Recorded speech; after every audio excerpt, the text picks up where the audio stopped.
அனைவருக்கும் வணக்கம். இன்றைக்கி நம்ம எப்போவுமே போடுற மாதிரி வீடியோ கிடையாது. இது ஒரு ஊர் மக்கள் வாழப்படுற கஷ்டத்தை உங்களிடமும் சம்மந்தப்பட்ட அரசு அதிகாரிகிட்டையும் கொண்டு வந்து சேர்ப்பதற்கான வீடியோ. பல மக்கள் இப்போ நம்ம இன்றைக்கி இருக்கிறது சேரங்கோடு பஞ்சாயத்து சென்னக்குள்ளிங்கிற கிராமத்தில் இருக்கோம்.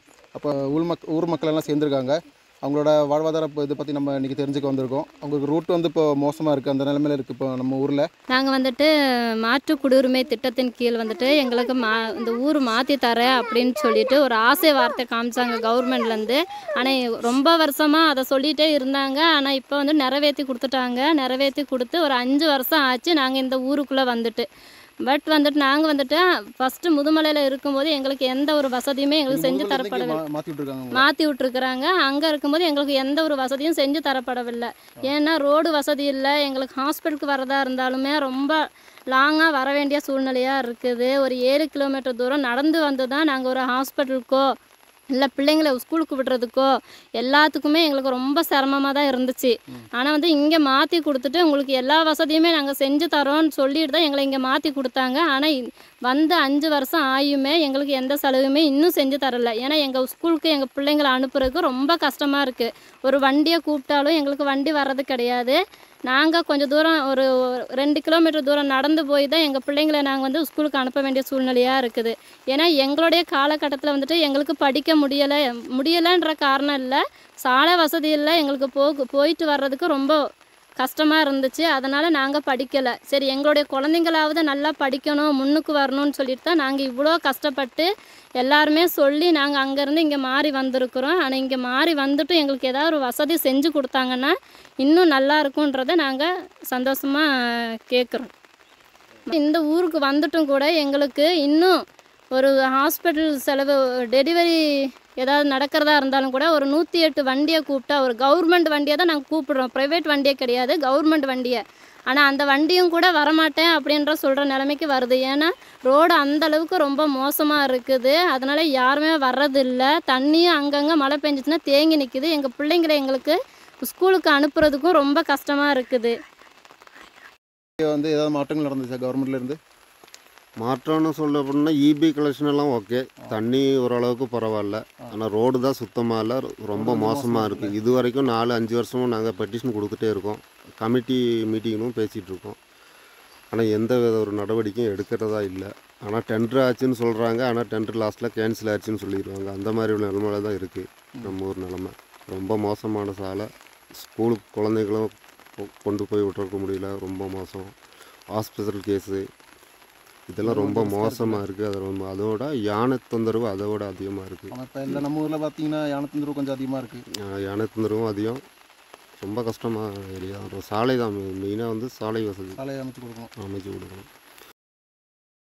10-300 குடும்பத்துக்கு மேலே இருக்குது. இங்கே ரீலொகேஷன் நிறைய பேர் இருக்காங்க. ஆனால் இங்கே பூர்வீக குடிமக்கள் அதிகமாக இருக்காங்க.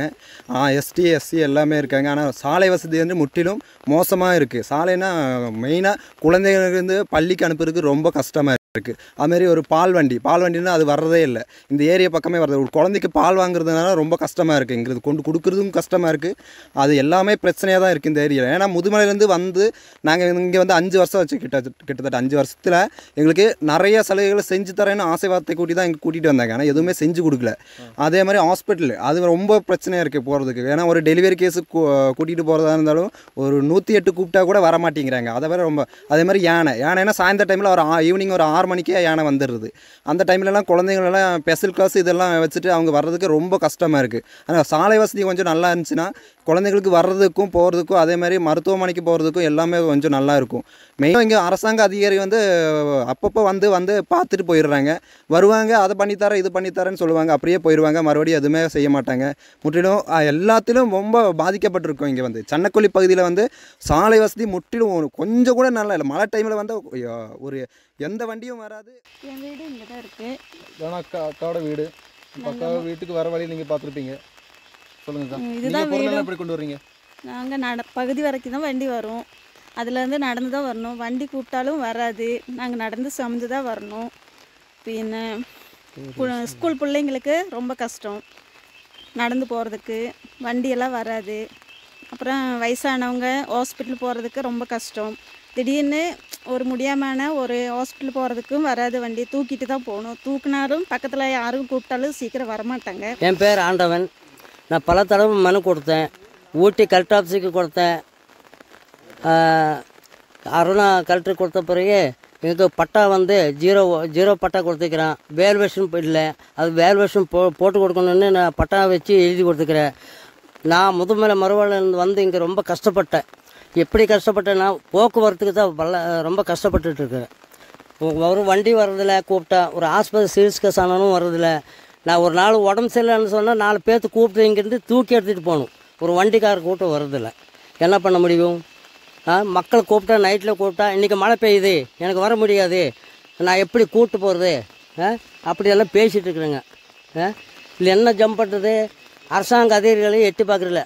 சேரங்கோடு பஞ்சாயத்து ஆஃபீஸில் போய் 3 தடவை 4 தடவை மனு கொடுத்தேன். அவங்களும் ஆக்சிடென்ட் எடுக்கிறதில்ல. நேரடி கலெக்டரு அருணா கலெக்டர் அவர்களுக்கு ஒரு மனு கொடுத்ததுக்கு எனக்கு முன்னேற்றக்கு நான் வந்து என் பேர் ஆண்டவன் சொல்லி என் பேர் அட்ரஸ் வச்சு கொடுத்துக்கிறேன். எனக்கு ரிப்ளை வந்திருக்குது. அது கொடுத்ததுக்கு இப்போ நேற்று வந்து 5:30 மணி வரை அங்கே நின்று கீவரிசையில் நின்று என் ஒரு மனு கொடுத்துருக்குறேன். உங்களுக்கு ஏரியா வந்து நான் வந்து ஏரியா பார்க்குறேன். எருமாடில் மீட்டிங் இருந்தது. நேற்று பானாறு 7 2024 மீட்டிங் வச்சுருந்தேங்க. 5:30 மணி வரை நின்று மனு கொடுத்துட்டு வந்திருக்கிறேன். அது வந்து ஏரியா வந்து பார்க்க சொல்லிக்கிறேங்க. உடனே வந்து எனக்கு இந்த ரோடு தான் மெயின்பட்டு நான் கேட்டுருக்கிறப்போம். ஆனால் இன்னும் ரிப்போர்ட்டை நான் கொடுத்துட்டே தான் இருக்க போகிறேன். ஏன்னா என்னோடய கஷ்டத்தை பற்றி நான் இந்த எனக்கு வந்து இங்கே ஒரு வாழ்வாதாரம் ஒன்றும் செஞ்சு கொடுக்கல.